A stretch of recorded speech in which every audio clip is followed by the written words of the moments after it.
let me take you through shortly on this lesson on literature. The fancy name for literature is Kasadwin. There are two forms of literature. We have the oral literature, that is Ano Kasadwin, and the written literature, that is Achiro Kasadwin. There are some examples of literature that we have. Listen to their names in English as well as in fancy. Here, now, I'm starting with the Ano Kasadwin, that is the oral literature.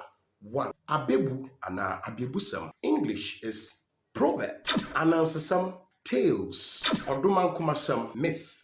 Ekunyinsam, legends. Ebisa, riddles. Arinsam Atkinson, epics. Abromi, puzzles.